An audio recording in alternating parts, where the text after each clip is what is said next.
सभी बहनों को मेरा नमस्ते। तो बहनों, आप लोग कैसी हैं? मैं उम्मीद करती हूँ कि आप लोग बहुत अच्छे से होंगी। तो आज जो मैं आपको जानकारी देने जा रही हूँ जो काफ़ी महत्वपूर्ण है, यानी प्रधानमंत्री मातृ वंदना योजना के अंतर्गत जो आंगनवाड़ी बहन हैं वो लाभार्थी से जो कागज़ ले रही हैं और जो महिलाएं अपना प्रधानमंत्री मातृ वंदना योजना में अपना पंजीकरण करवाना चाहती हैं, तो कौन कौन से कागज़ लगेंगे और कौन कौन सी महिलाएं पात्र हैं, तो ध्यान दीजिएगा। आंगनवाड़ी बहनों आपके लिए भी है और पात्र लाभार्थी महिलाएं आपके लिए भी है, तो ध्यान से देखिएगा। और अगर हमारे चैनल पे आप नए हैं तो चैनल को सब्सक्राइब करेंगे, वीडियो को लाइक करेंगे और ये जानकारी जो मैं दे रही हूँ काफ़ी महत्वपूर्ण है, इसको मेरी सारी बहनों तक जरूर शेयर कर दीजिए। सबसे पहले बहनों आप लोग ध्यान दीजिए कि आपको कौन कौन से कागज़ लगेंगे। सबसे पहले टीका वाला कार्ड, ठीक है, टीका वाला कार्ड लगेगा। ऊपर का पृष्ठ लगेगा जिसमें महिला का नाम लिखा होता है, ध्यान दीजिएगा। दूसरा, आपको जैसे आप उसको पलटेंगी उसमें टीका आपके चढ़े होने चाहिए, एएनसी डेट आपकी चढ़ी होनी चाहिए। एक तो आपका ये हो गया। दूसरा आपका ई श्रम कार्ड, ठीक है, दो कागज़ आपके ये हो गए। तीसरा आपका आधार कार्ड, ठीक है।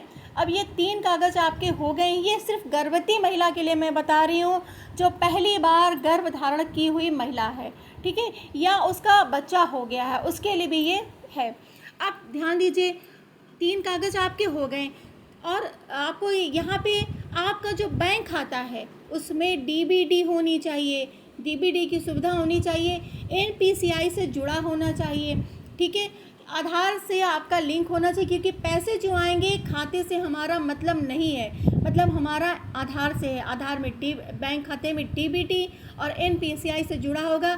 इसकी आप लोग जो है जानकारी कर लेना बैंक में जाके, ठीक है। अगर नहीं है तो इसको सबसे पहले एनपीसीआई और डीबीटी ज़रूर करवा लीजिए। उसके बाद ये सारे कागज़ इकट्ठा करके आपको अपनी आंगनवाड़ी बहन जी को दे देनी है। अगर आप आंगनवाड़ी बहन जी कर रही हैं तो ठीक है, नहीं तो वो किसी जनसेवा पे जाके आपका पंजीकरण करवाएंगी, क्योंकि जो आईडी है वो आंगनवाड़ी बहन की बनेगी।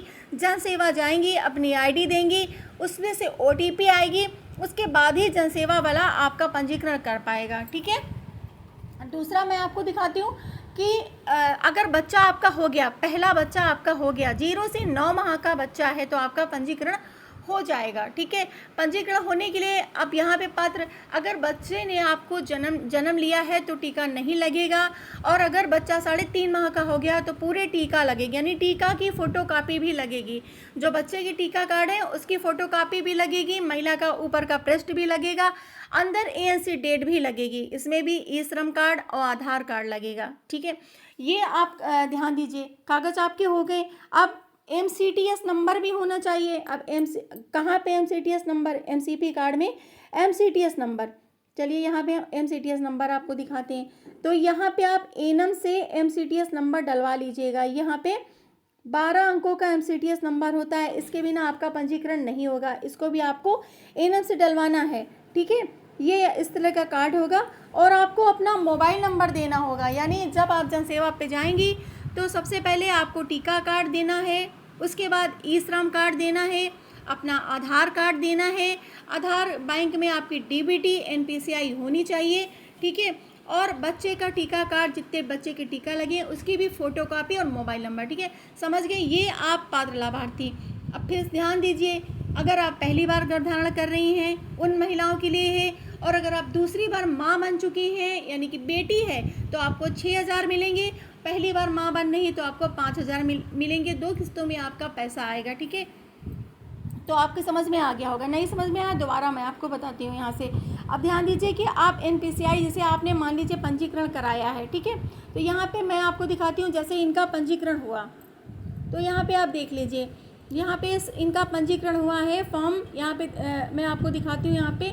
तो यहाँ फेज यानी कि पोस्टर टेकर में एफआरएस क्यों ज़रूरी है? क्योंकि अगर एफआरएस नहीं होगा तो यहाँ पे नो लिखा होगा, जैसे यहाँ पे नो लिखा है, ये इस तरह नो, यानी सुपरवाइज़र मैम ने अभी वेरीफाई नहीं किया तो यहाँ पर भी आपका नो बना होगा।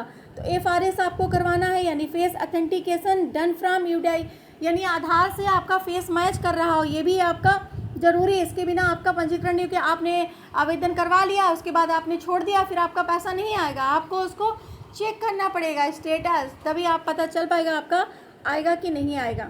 यहाँ पे पोस्टर ट्रेकर में सक्सेसफुल है, आप देख सकते हैं यहाँ पे पोस्टर ट्रेकर ऐप में इनका जो फेस है वो सक्सेसफुल है। और आधार से ऑथेंटिकेशन भी सक्सेसफुल है यानी यस है। NPCI भी इनकी यस है, यहाँ पे ध्यान दीजिए, ये देखिए NPCI भी यस है, यानी इनका DBT बैंक में है, इनका NPCI से जुड़ा हुआ है। और अगर आपका नहीं जुड़ा होगा तो यहाँ पे आपको नो करके लिखा होगा, ठीक है। तो आप जिस जनसेवा से भी आप लोग करवाएं उनसे रिसीविंग ज़रूर ले लें। इस प्रकार से रिसीविंग आप लेंगे तो आप अपना चेक कर पाएंगे, और अगर नहीं होगा तो आप तुरंत बैंक जाएंगे, NPCI से जुड़ाएंगे, DBT करवाएंगे और दोबारा से जो है अपना पंजीकरण करवाएंगे, ठीक है। तो सारी चीज़ें मैंने बता दी हैं, तो समझ में आ गया होगा। फिर भी अगर समझ में नहीं आता है तो आप लोग प्लीज़ हमें कमेंट करके ज़रूर बताइएगा। तो मैं अपनी वीडियो को भी यहीं ख़त्म करती हूँ। आप लोग हमेशा खुश रहें, मस्त रहें, स्वस्थ रहें, सुरक्षित रहें, हमेशा अपना ख्याल रखें। नमस्ते बहनों।